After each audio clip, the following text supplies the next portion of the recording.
Well, welcome to Faith in the Field for another episode. We're glad that you're here. If you're not a subscriber on YouTube, please hit that subscribe button. If you are, hit the like button. We sure do appreciate that.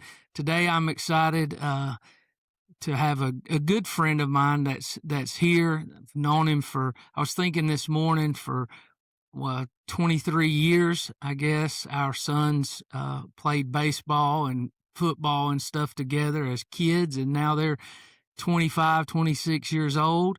And but our guest is an avid hunter, a great hunter, and loves to pour into young men, young women, take them hunting and stuff. And we're going to get into some of those stories. But welcome to Faith in the Field. Today our guest is John Nicholson. So we're glad that you're here, buddy. Shoot, yeah. Can't wait. Well, I've been looking forward to having you on, Pastor Cody, who's our director of Faith in the Field. When we first started talking about this idea of, doing a podcast like this and mixing in faith and outdoors, because it's all about Jesus and everything outdoors. You could even ask him. You were in the top 3 first people that I said, I want to get on this podcast. So today's kind of coming to fruition, some dreams I had earlier, just mainly because of your love and passion to get young people in the woods and in the outdoors. I remember, golly, I don't know, How old is Cade? Cade's about 25. Cade's close to the same age as Noah, I think, around that age. Yeah. Because Brenton was a little bit younger, I think, than them, Yeah. like a year stair steps. I think yeah. So your oldest son, Braxton, is 26, He's 27. 28 this year. Okay, so he's about 2 years older. Noah will be 25 in July. I think Cade's the same age as Noah, and then Brenton, your youngest son, is about an year younger. Yeah. But I remember you taking Cade hunting and putting him on his first deer was he in middle school, I guess? Yeah, he was, I want to say probably around that 5th, 6th grade, somewhere around there. Him and Caleb seemed to be my kids that were running around the woods with me. Like, neither one of the dads hunted, but they really wanted to get out, and I kind of took them under my wing. I already coached them, so I was dying to get them out and try to teach them the ropes. They really hook, line, and sinker. They loved it.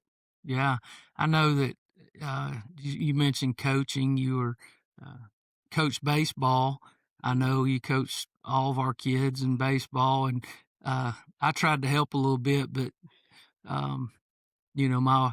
my wisdom in some of that, I played all the sports, but I refereed high school and some college basketball for almost 30 years. That was kind of my expertise. With the baseball and football were you guys, and but I would always see how the kids were always, them young men, them boys at the time, were just drawn to you.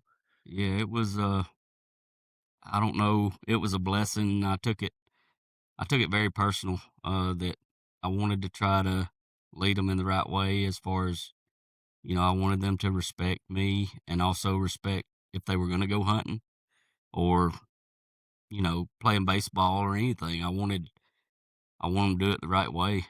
And, I tried to teach them that their character, would mean a lot.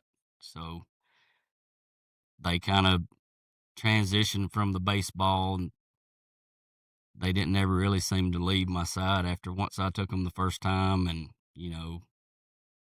I was really hard on Braxton and Brenton. I was young and I didn't know a whole lot. I knew a lot, but I was way strict on trying to teach them and I kind of have some regrets with that because I think that I kind of pushed them away from wanting to hunt. And I really learned with Cade and Caleb that, hey, I need to back off, and I need to, this is not going to teach anybody to carry on the tradition or even want to go in the woods. I'll run them off before they even get started. So I really had to lay back a lot, and it seemed to work because, they all, it seemed to be everybody started kind of not saying that I was the deer whisperer, I guess, for Yeah. kids. Anybody that had a kid that wanted to go hunting, they would, hey, my son or my daughter wants to go hunting. They like, have they ever hunted before? Like, well, maybe once or twice, but they really wanted to go now, and I can't think of anybody else that you know has any kind of luck with kids like you do. Yeah, and that says another thing about you as far as your character for parents to say, "Here, take my kid with weapons into the forest," and I mean that speaks highly of you. Just that. Yeah, it's definitely been a blessing, and I've tried to tell all of them that it meant just as much or more to me as it did them. I Hmm. feel like I guess some people might not can see that in the moment, but I've been blessed to kill some really good deer, and I've never been greedy about if I want to, putting stipulations on uh, a kid if I was taking them hunting. If there was a deer that I was hunting, I never had any stipulations. I said, hey, if this deer walks out, then it's, God meant for you to kill this deer. Hmm. I don't have any restrictions for us. I kind of grew up maybe having some of those restrictions, and I kind of I wanted to do it different if I was going to teach, some kids. I didn't want them to think that I was kind of putting them in a gar hole or Hmm. trying to put them on a doe or whatever. If Hmm. the good Lord made a Boone and Crockett buck walk out here, then I feel like they're supposed to kill it. Yeah, absolutely. And I've seen some of your pictures and videos over the years of taking these kids, and it's kind of you see their excitement, of course, is one thing, but to see, I've seen you teary Oh, eyed just as much as those kids. oh yeah. I've, I 100%. Everybody can hear my laugh. Everybody can hear. Brandon knows. Brandon Wilson, very used to be your neighbor. Mm-hmm. We all we're all around each other a ton over the years, but that's the one of the things that he would say that, he's like, man, if I hear that laugh, he said, I know you're trying to fight back tears from, Yeah. just how excited you are for these kids. So I guess that's one trait. I try to kind of let it be for a minute, but it definitely hits, it definitely makes it all worth it. Yeah, and when you take these kids, and young adults hunting, most of them, like you said, don't have any experience in the woods. They don't have any woodsmanship, and another thing that's admirable about you and the way you do things is you don't just take them to kill. You teach them woodsmanship. You teach them even life principles. Mhm. What are some of the conversations maybe that you have with these young people? So I've tried to, I would say most every hunt that I took the kids on, like our hunt started with a prayer, and I was like, it's not about what I can make happen or whatever. I got nothing to do with this. Like if the good Lord wants to set it up, it's gonna happen, no matter what I do or what you do. And it was hard for me to see that early on. I thought, and I'm still particular about Mhm. scent and everything else, Yeah. but I have seen with some of the kids that were noisy and had some other issues going on health wise. I've seen that it doesn't matter. What noises you make, or what if if God lines it up, it's gonna happen. So it took me a while to figure that out, but I tried to teach the kids too that, hey, this all about the wind, everything.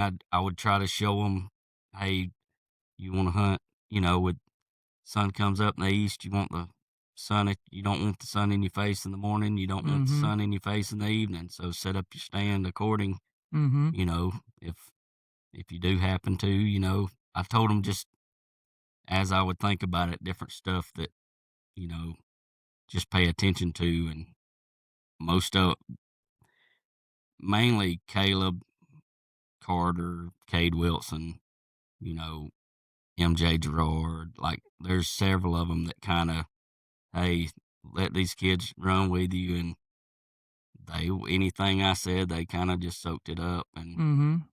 um, you know, There's so many principles. That's why I love doing this podcast, uh, faith in the field, and joining that together, because you can't separate God from His creation, and you can't separate His creation from Him, um, because all creation, it came from God. It came from Him and His desires, and what we see, what we experience in nature, is God's desires for the earth. And man, I get to teach, and um, I'm of course love taking young people hunting. I've got, and some of my leases have some young men, early 20s and stuff, that they got a new sling set up, or they got the latest equipment, and they've watched a few YouTube videos, and now they're professional hunters. And getting to hunt with them, even just talking about principles, of getting to and from your stand, and how, the wind direction, like you were talking about, the sun, whether it's rising or setting, and all these kind of stuff. The that the air pressures, are they rising? They're rising in the morning most of the falling time. They're deep. falling in the evening. So hunt high in the low in the mornings, and hunt high in, vice versa. Yep. In the mornings, you want to be up because that sun, the pressure's coming up, and then in the evenings it's coming down, so you want to hunt lower. And I always can try to feed in the Word of God, principles of that, because a lot of times in life we don't we don't react. We don't call out to God. We don't react until we have to. And a lot of hunters and outdoorsmen have that mentality. It's all about the kill.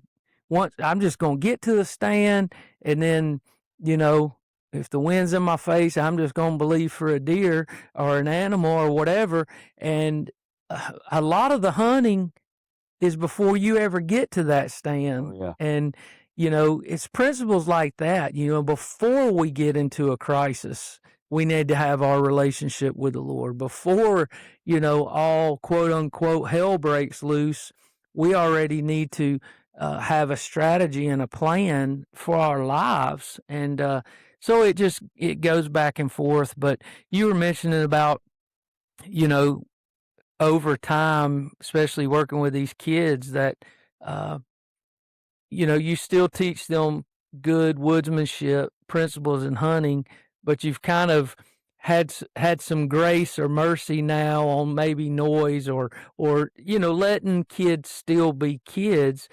You had a hunt we were talking about with a young man, because from teaching kids to hunt and young people to hunt, it kind of sets you up in a position to where you begin to get, I guess, calls or reach out to men and women, young men and women with disabilities, whether it's physical or mental disabilities. And you began to take them on hunts and all around the nation. I believe even in Canada. Have you took them? We hadn't took to Canada Haven't yet. done Canada yet. We took to Illinois and just there in uh, Georgia mainly, just because it's some of the ones that we have worked with have it's just a lot to try to figure out with the travel. Mhm. So that's what we've done so far. But it's uh, the hunt. J Love in particular was such a he had brain cancer uh, as a baby uh, and had a lot of just unbelievable seizures. Uh, it affected a lot of his, I guess it's called gait or whatever, how you walk, Mhm. and Gate. it's, it kind of messed his one of his arms. It really did a number on him, and they kind of reached out to me and asked me about taking him hunting. He was really dying to go hunting, so I took him to Hall County first, and we didn't have any seizures. I'd never been around anybody with seizures. So Mhm. I had talked to his mom and I said, hey, she sent his older brother with us to begin with, and, everything was fine with no seizures. We didn't see any deer, but, you know, I still kind of had it in my head that, I want him to be successful. I want to try to help him. So I had a spot in Merville at one of my friends' places, and so I thought that it was a redneck blind. I thought that I could get him up there. I could walk behind him, get him set up. It's stationary. I can close the door. If anything, if he has a seizure, he'll be safe. And I can set a pod up. He doesn't have to hold anything. Mhm. I kind of played everything out. Still didn't have a whole lot of, like, we had deer on camera and some small bucks, but, you know, it was just, I mean, that's Merville. So Mhm. I take him up there, and no, it was just going to be me and him. It's the first time that we got to hunt together and just by ourselves. And we got in the blind, and like he had a bad seizure. And I'm looking on my binoculars, trying to look for deer, and like I just heard a hit. His feet straightened out and hit. I had his gun up on the pod, but his feet just straightened out and hit, and I didn't know what. I was like, hey, Jay, and I looked over, well, he's having full-blown seizure, and really, like, scared me, and all I could think at the moment, I just grabbed a hold of him, held him, and just started crying out to God, just praying, hey, God, I don't know what to do right now, and I don't know how to help him, but I know you can, Mm. and, you know, please just reach down and touch him and just uh, help him, Mhm. give him comfort. Well, I finished praying and I'm just holding on to him, and I'm just thinking, I'm not thinking anything about hunting. Mhm. And he kind of comes to, he doesn't remember it, and he's like, hey, and he like starts snapping, and I'm like, hey, buddy, you okay? And he didn't remember anything. I called his mom, and we're sitting there. I call, and she's like, no, Jay, if he's okay, you know, I trust him. He knows because he has so many. Mm. If he's okay, you know, I was like, I promise we'll climb down. I'll bring him home. I want him to be okay. And she's like, no, he's okay. He won't remember what happened, and he kind of was getting back to, and I'm just sitting there, just, I was kind of lost because it was the first for me. And, I just start praying, just sitting, and I'm like, God, there's no way like this is way above anything I've ever done on any kind of hunt. Uh, you know, if it's your will, I know that you can still make it happen, no matter what noise, no matter what uh talking. I don't care what's happened. God, I know you can make it happen. So I'm asking you to bless us, and I'm asking you to bless him. Mm. And we're sitting, we're sitting there, and I mean, it wasn't like 10 minutes. I see this little buck like walking up the hill, and I'm like, really? I look, and I'm like, Jay, there's a buck, and there he looks, and he's like, man, I'd like to get that one. And I got video going, and he shot it and dropped it, and it was just like the whole stand just went berserk. He was happy, I was crying, and just sitting there and just thinking, God really just showed up, you know, and get me out of the way and get whatever to think that I'm the one doing this. It's not me.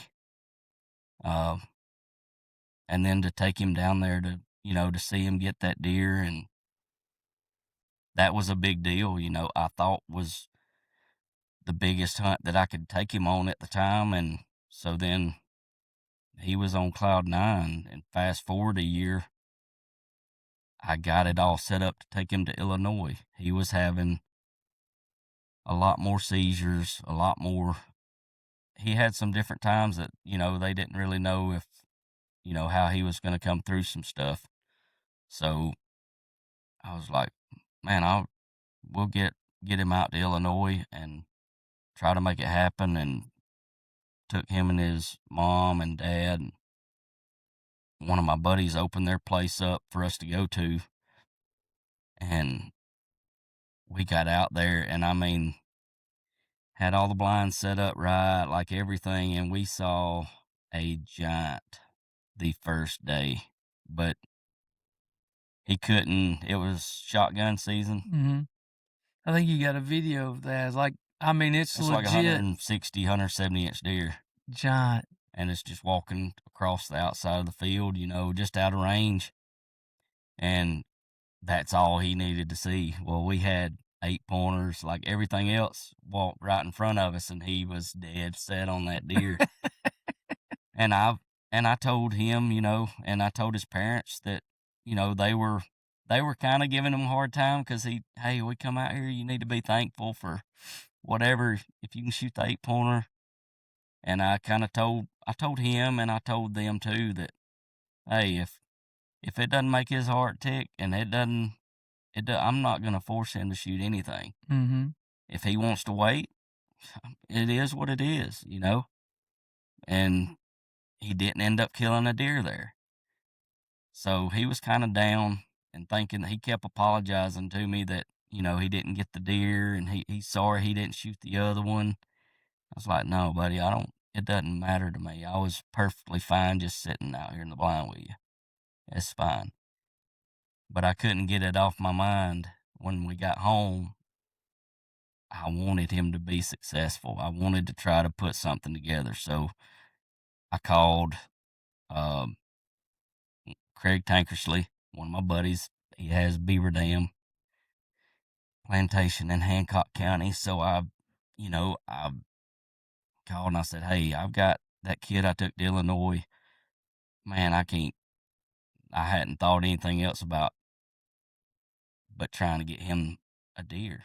And he's like, man, I'll close to the end of the year, we'll get everything set up, and we'll take off down there. He'll be able to kill a good deer. And so we went down there, and he was really excited. And I mean, before we got out of his driveway, uh, he had a couple of seizures, and it was, they were pretty bad. And so I got back in the back seat with him and just stayed back there with him, and all the way to Hancock County. And, I was thinking the stand that we were going to hunt was a tower stand. I was still going to climb up behind him, get him set up. Everything was gonna be still safe, but there, I still, the human part of me with the noise, everything else is like, man, this is gonna be hard. This is gonna be very difficult. Mhm. And we get up there, and he has a really bad seizure in the stand, and same thing, and he didn't remember it, and I it was almost like deja vu with seeing the same thing that happened in Murrayville, but I, you know, all I know to do in that moment is to pray and hold on to him and lay hands on him and pray, because I can't do anything to help that. And Right. so I did, and it was like he comes to, everything's okay, and it's probably 10 minutes after that, like, a buck parade comes. Like, these bucks just start walking out of the pines, two big bucks and a real tall 8-pointer, and and he's excited about it, and he gets on it and shoots it.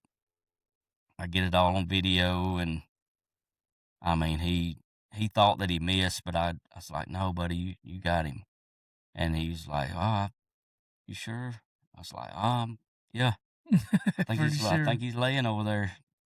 So I get him down, and you know these other bucks come out, like, on the very far side of the field. He's like, I can shoot at that one. It's like, nah, I don't think you can touch that one. Yeah. That's too far. But I got him. I zoomed way in on the. He has a really hard time seeing, so I zoomed way in on my camera to where he could see these deer, and he's looking on the camera, and you know he couldn't see him at all until he looked. He's like, man, that's a good deer. I was like, yeah, it is. I said, I just wait till you get your hands on yours. And we got down, and man, whenever we got over there, I took him out there to show him where he shot the deer. I took him, show him this is see the blood, and then kind of showed, tracked down through there. I was like, all right, you take us, you'll find this deer, and you just follow the blood. And he was like, there's blood, there's blood.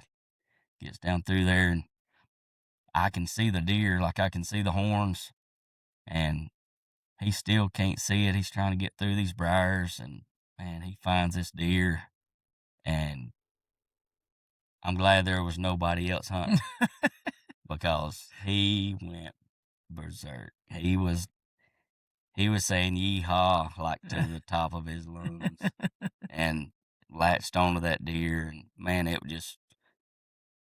just cried like a baby, because it's, to see just a blessing, and just keep passing on what you know, we're going to be gone one day. There's, you got to, I want people to want to be in the woods and want to carry on the tradition, but I also want people, some of the other kids I've taught to hunt, I want them to be doing the same thing that I'm doing, and pass that on to some other kids that, hey, their dad don't hunt either.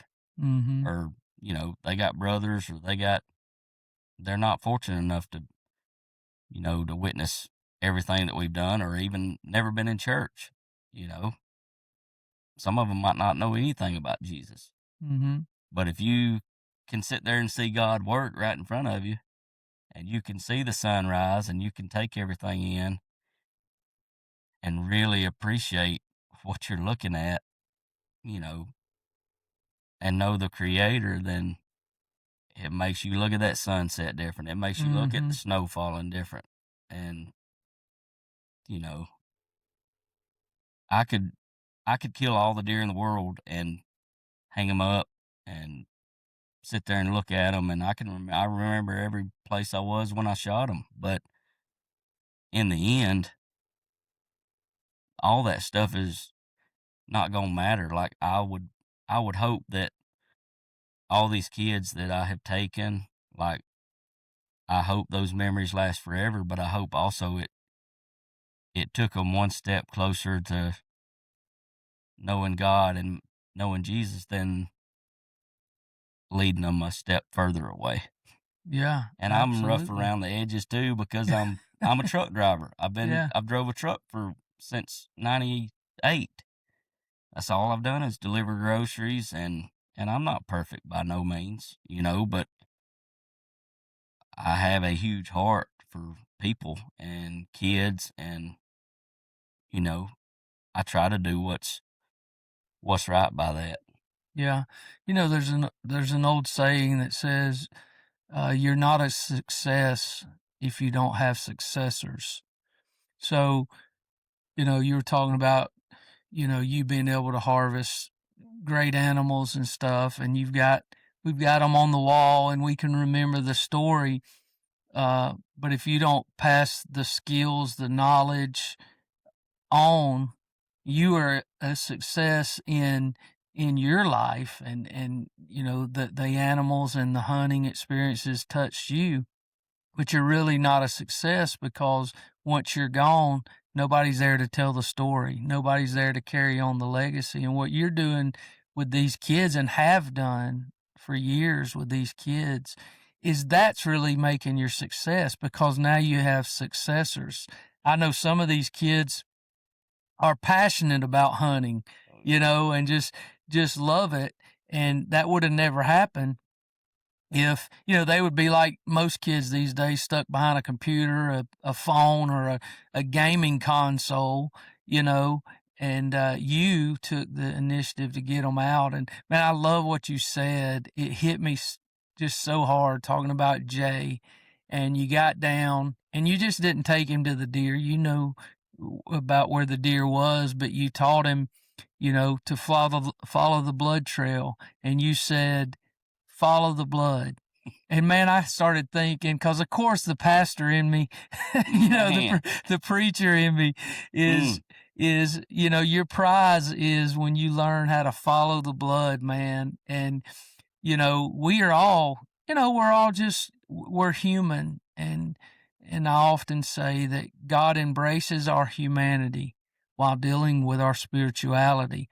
And if we learn, man, like you taught Jay, just to follow the blood, man, God, that's just powerful. And see, again, it brings in the outdoors because how many times, and another thing is when you lose that blood trail, you know, You need to go back to the blood. you got to go back to the beginning.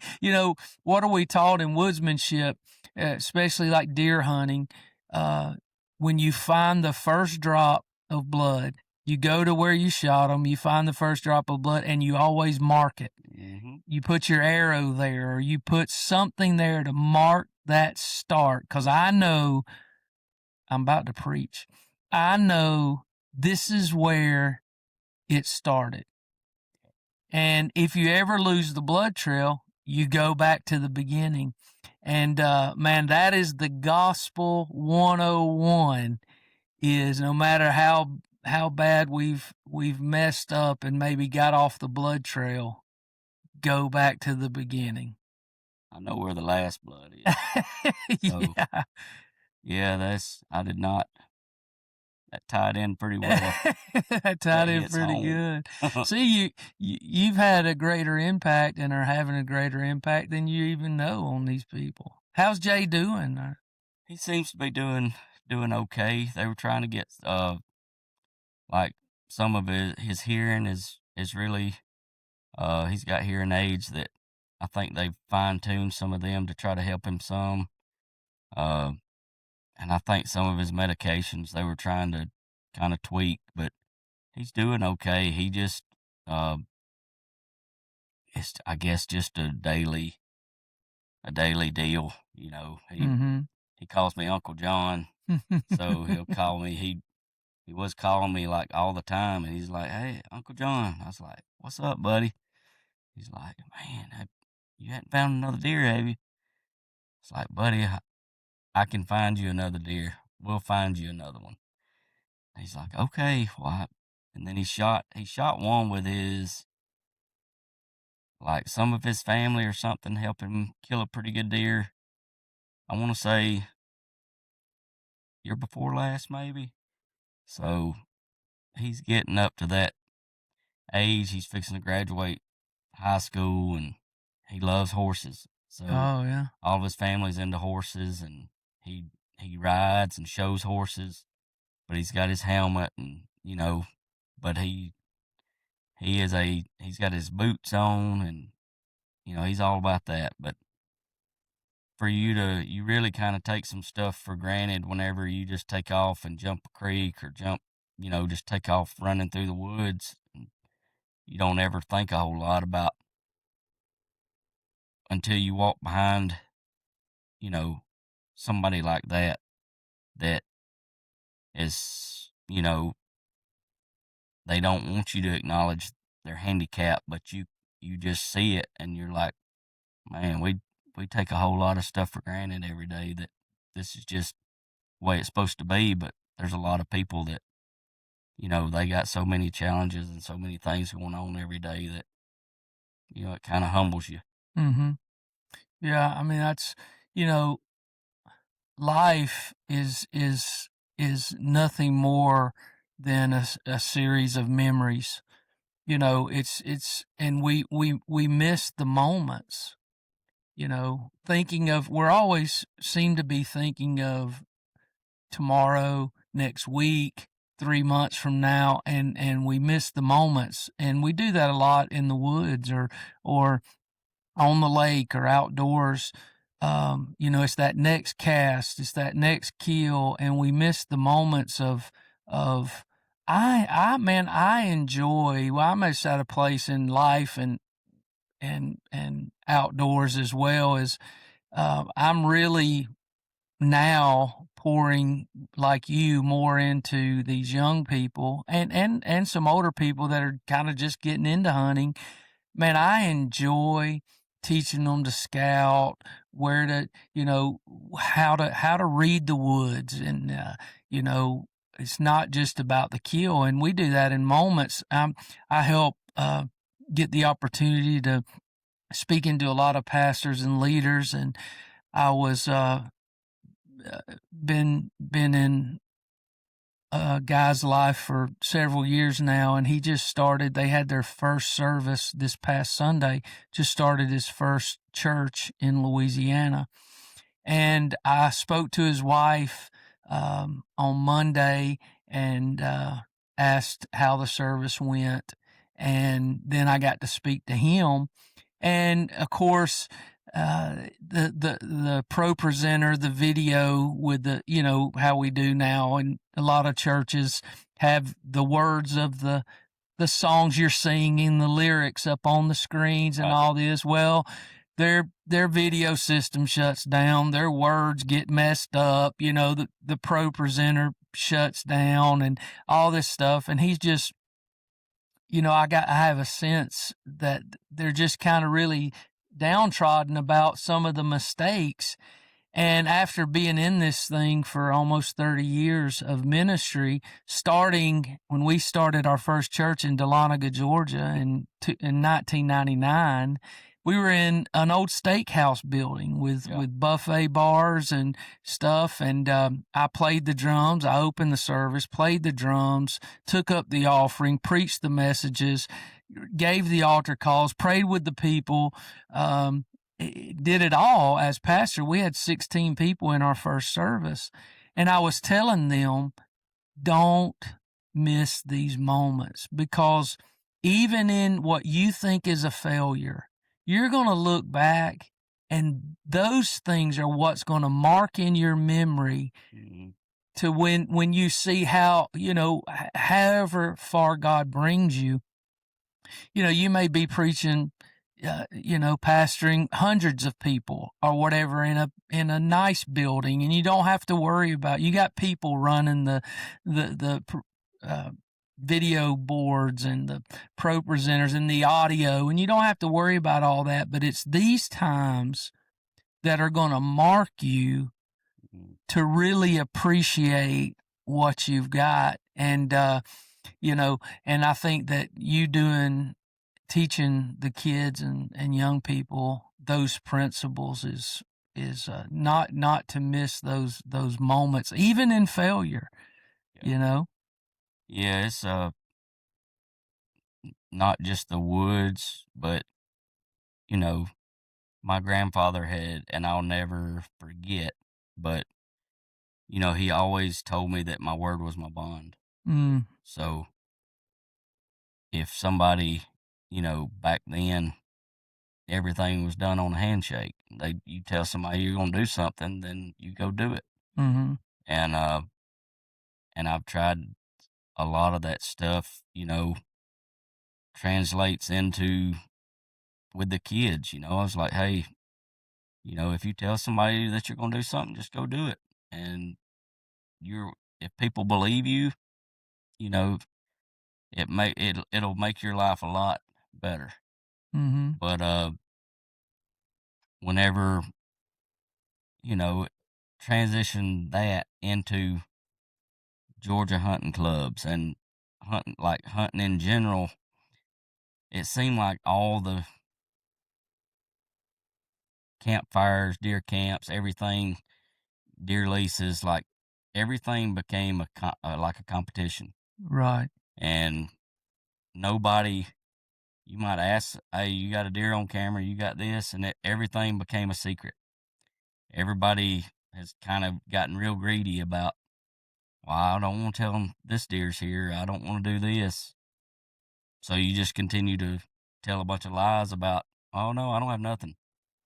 But, some of that stuff, um, I think we've gotten way away from just you could do life together with people around a campfire at deer camp if you had no greed or no, if you were all there and if I was just as happy for you to kill a big deer as you were for me. That's the way it should be. Mhm. Not everybody fighting against each other. What do you really have? Yeah. If you don't have any kind of friendship or fellowship with anybody, because you can't even be truthful about a deer that's on the property, much less what's going on in your life or where your struggles are, or, hey man, I'm struggling with this. Iron sharpens iron. So you can't be real about what's on your trail camera. How are you going to be real about what's going on in your household? Yeah. I mean, it's true, and the unfortunate thing is that I mean, I grew up knowing that side of it in the woods, in the outdoors. There was always the competition, and which always leads to telling. Yeah. They used to call them white lies, Oh but I yeah. guess a lie's a lie. But and now it's creeped into the kingdom. It's creeped into ministry where everything's competition. Everything is. It seems like we've taught the next generation to get a foot up, you got to step on somebody else. Yeah. You know what I'm saying? And um, you know, I don't participate in that. But you know, I'm at a place where the absolute greatest hunt of my life to this date is 2 years ago when Noah, my son, killed his first buck. Now he's passed for years uh good deer Yeah. that if it were my first buck, or I'm sure your first buck, Oh it yeah. would have been on the ground. But he had this thing. He said, "No, I want my first buck to be, a real good deer."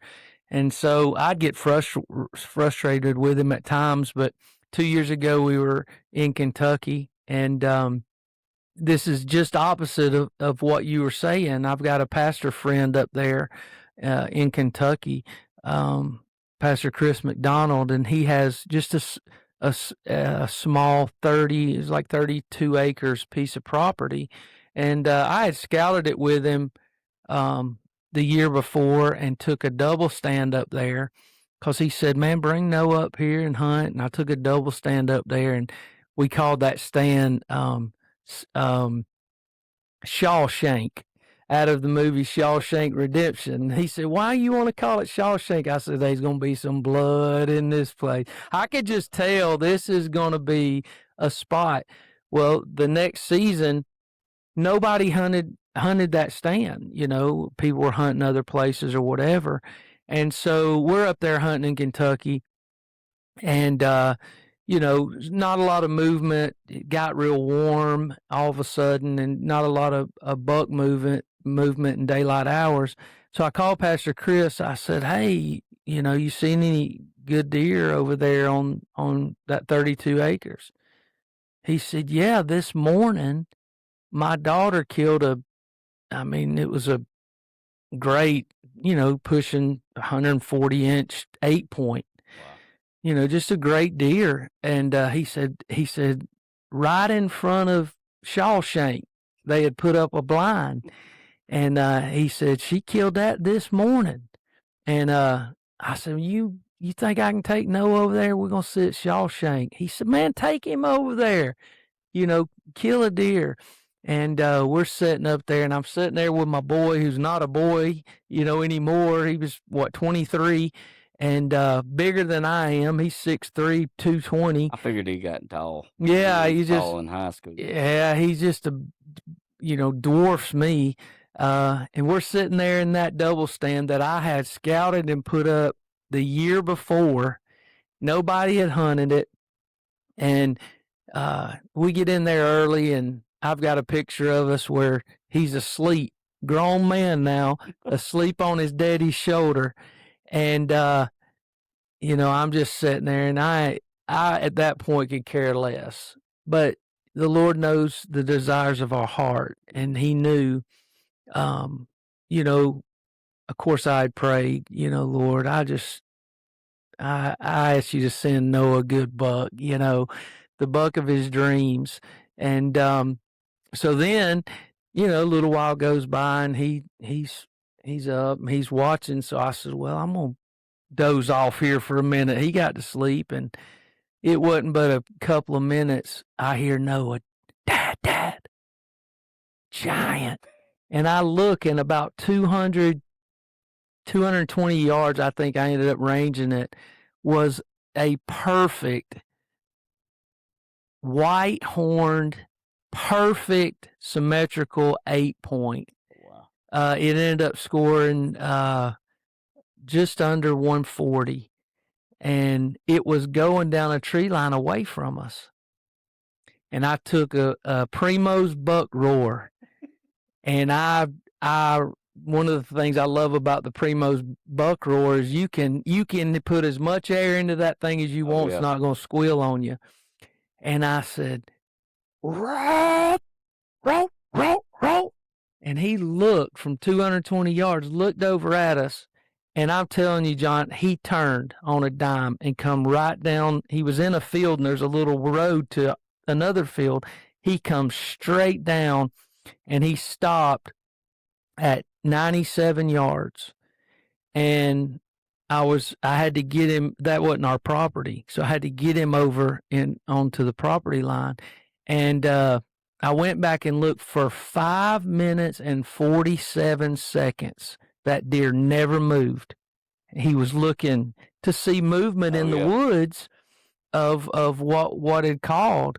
And finally he comes on over where we can shoot him, and then he stands there.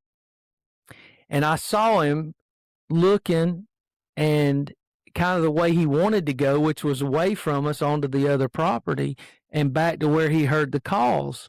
And I told Noah, I said, if his front shoulders turn away from us, you shoot that deer, because he's not going to come any closer to us. And it wasn't, I don't know, 10, 15 seconds. He turns his head, turns his shoulders. I said, stand up and shoot him. And he dropped that deer. And man, you talking about celebrating, we celebrated. But if Pastor Chris would have been that competitive, it's his land, he's paid for it, he's got other people, family members, his wife hunts. But his generosity, when I called him, he said, man, get over there and y'all hunt that stand. If it wasn't for that, my son's dream wouldn't Mhm. come true. It's like a domino effect almost. You want it just to pay it forward. Mhm. I've kinda told some of the other kids and, even some people that I run into, I'm like, "Man, I've been blessed with a lot of hunts that, I never. If you'd have told me that as a kid that I would have been going to do some of the hunts that I've been on, that I would have never thought that." Uh, and I've had, you know, some guys that really bless me making that path for me to be able to go to Canada like I had. I would have never been able to afford all the stuff that I had got to go on. So that was a huge blessing. I didn't take it for granted. I wasn't greedy about it either.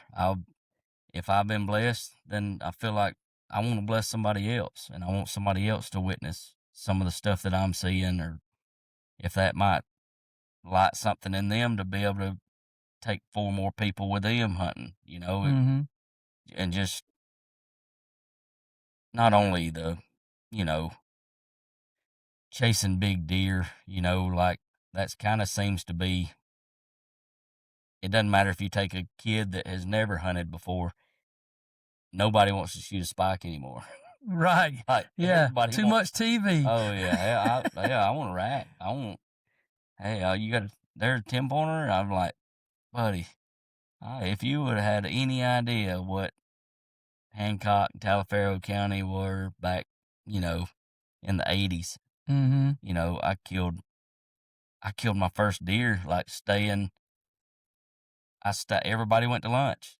I stayed there and hunted at the camp, in a little bitty ladder.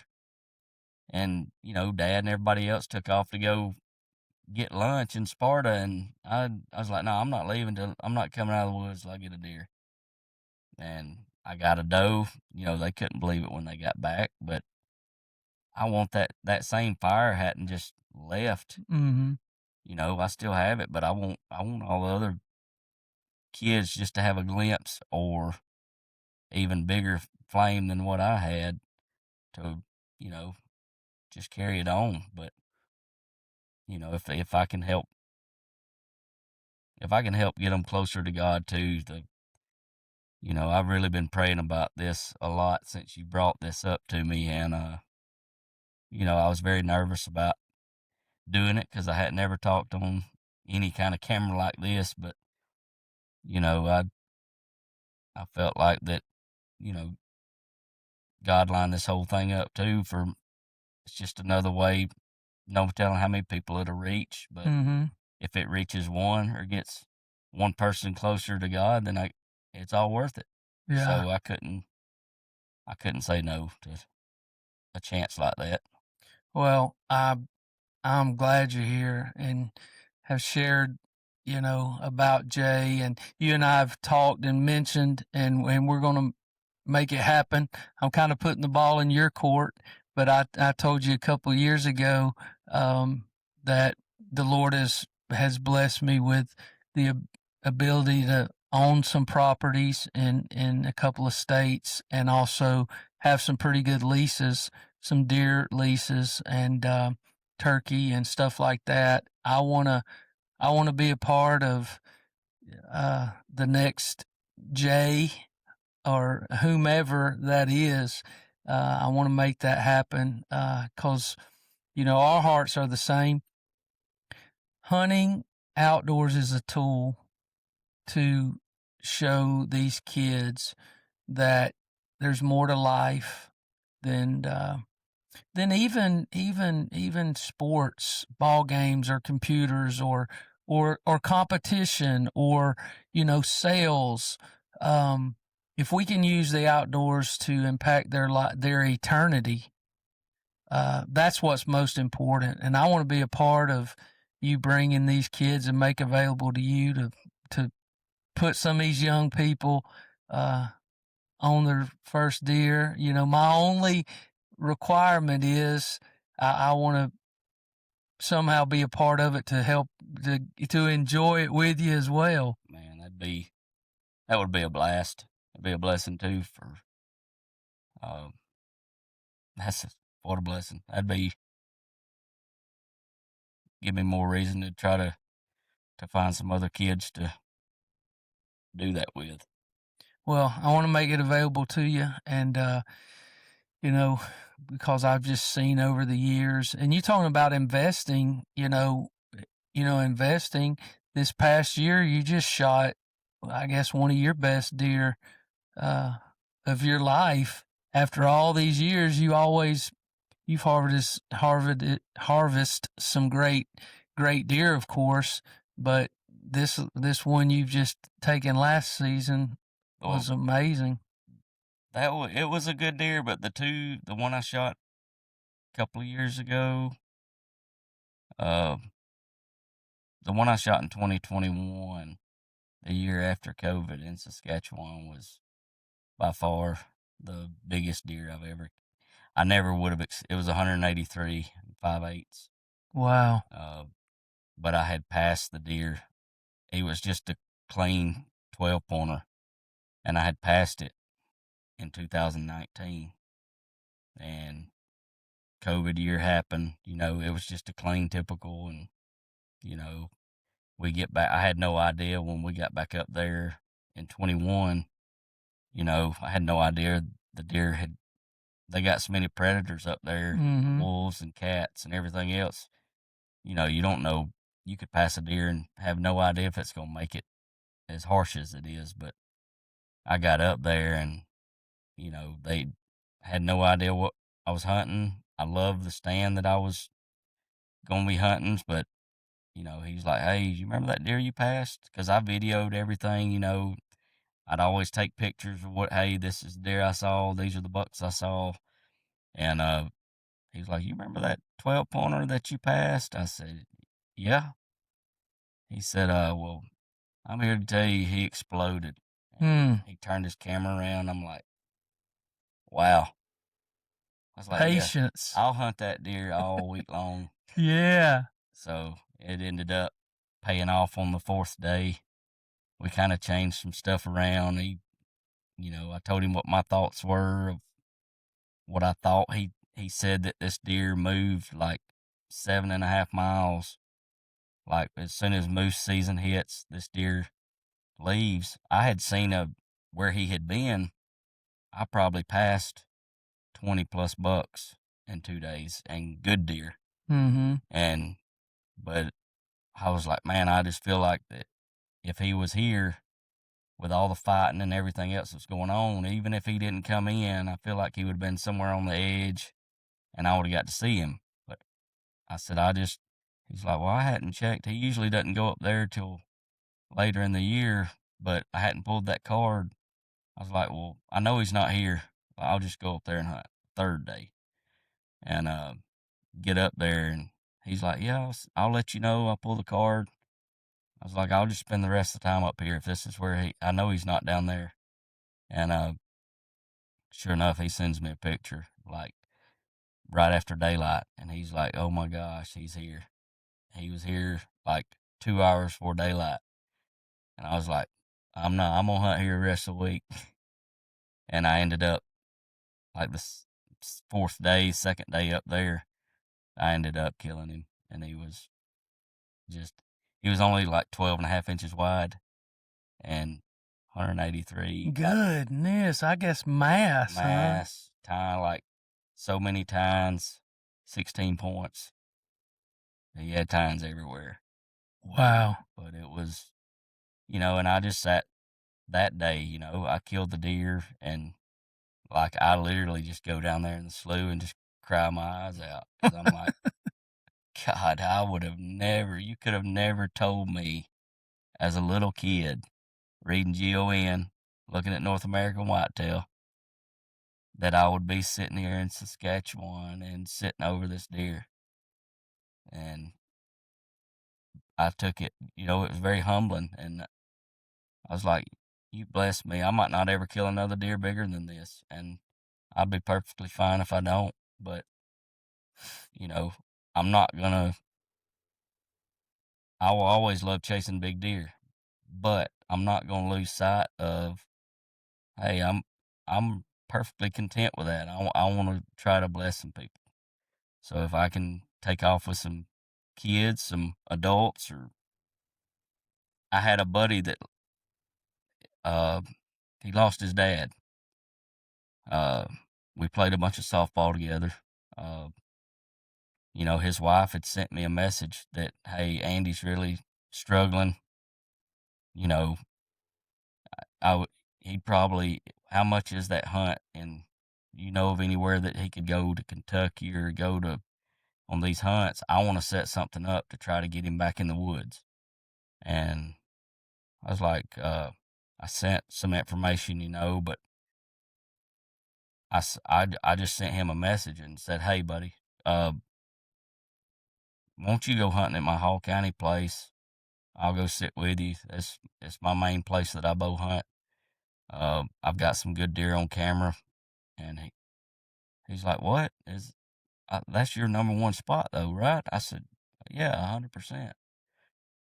I said, I want you to, let's go get in the woods. And he's like, he came and met me, and it was a pretty emotional time. And he was like, man, I hadn't gotten in the woods since my daddy passed.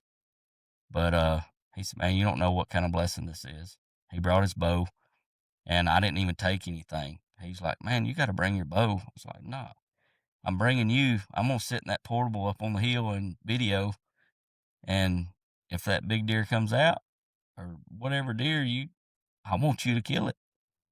And he was like, we sat there and we saw probably 20 something deer. We saw a lot of bucks, and he didn't want to shoot anything, but we climbed down and, he hugged my neck and he's like, man, this was one of the best mornings that, I could have imagined. All the deer, you opening the door, and not having any stipulations as to what I could shoot, or said it's just an open door. Nobody does that. And he said, I want you to know that means the world to me. And stuff like that. Mm-hmm. There ain't a deer on the wall that could be a better memory than that. No. Or, I think that the stuff comes back to you tenfold. And I think God will bless you, as long as your heart's right. It's true.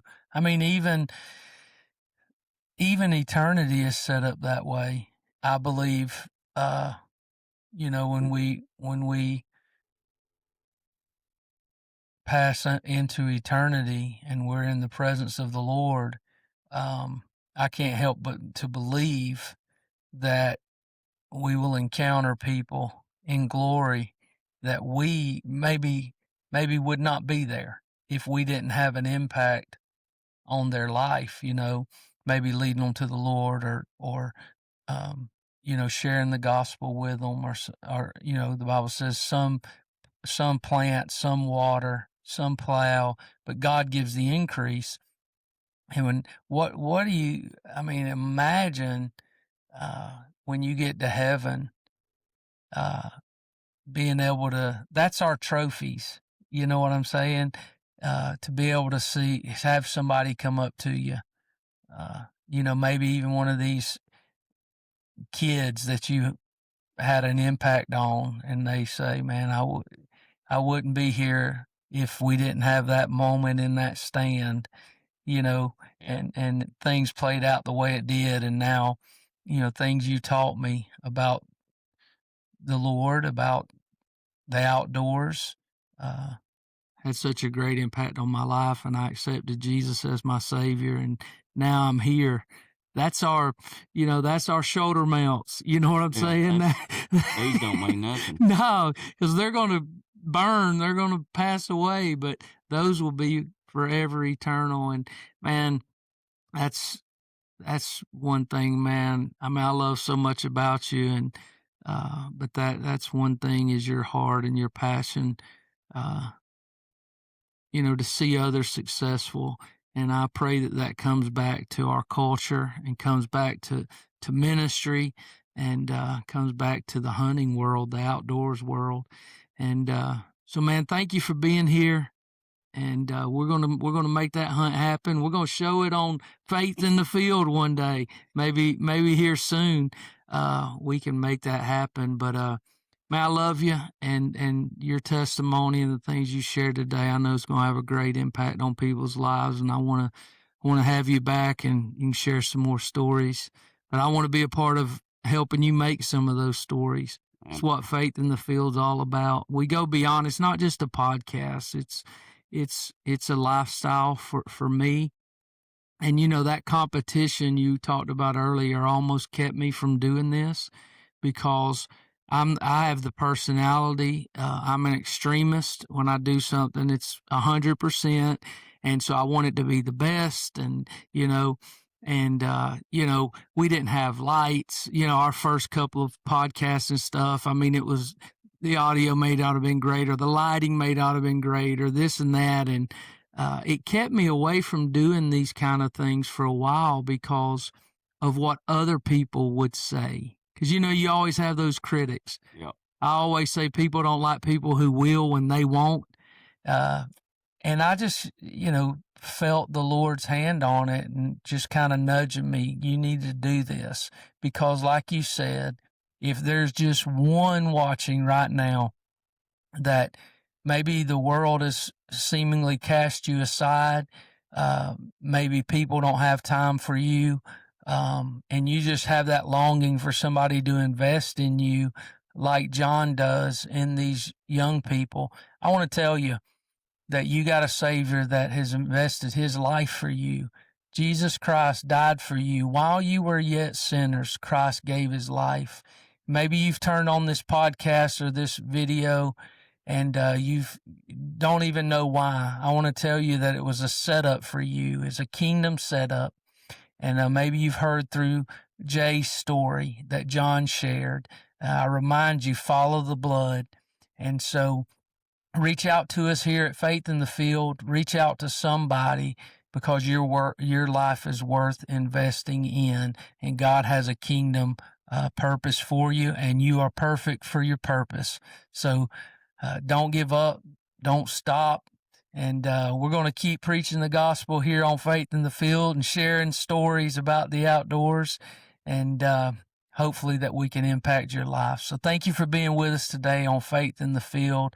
Until next time, don't forget, hit that subscribe button, hit the like button if you're also already a subscriber, and till next time, it's all about Jesus and everything outdoors. We'll see you soon.